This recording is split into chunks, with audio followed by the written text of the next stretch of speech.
Un point payez-vous.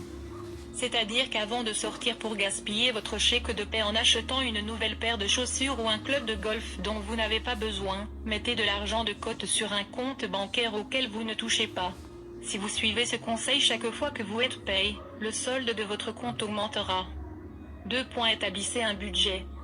Créez un budget mensuel qui couvrira vos dépenses de base et vous laissera un petit peu d'argent pour les loisirs. Ne laissez pas vos dépenses dépasser votre budget. Vous en tenir à votre budget et économiser un peu d'argent tous les mois est la façon la plus sûre de devenir riche. 3. Choisissez une voiture ou une maison moins chère.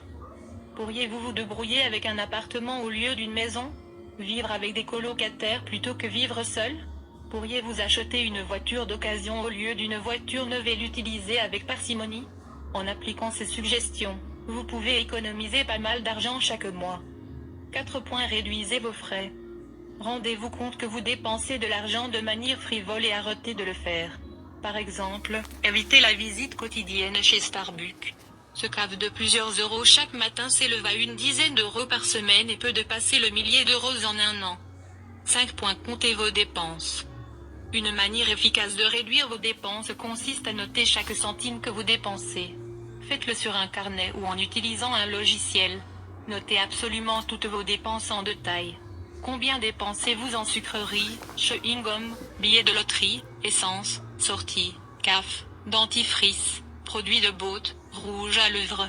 Au bout de 3 mois, analysez vos dépenses et vous verrez où s'envole votre argent.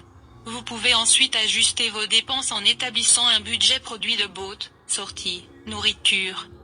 6. Utilisez vos crédits d'impôt à bon escient. Pouvez-vous utiliser cet argent pour payer vos dettes ou créer un fonds d'urgence au lieu de le dépenser pour quelque chose qui va perdre la moitié de sa valeur à la seconde même où vous l'achetez? Si vous investissez près de 2,000 € à bon escient, cela pourrait valoir 10 fois plus au bout de quelques années. 7.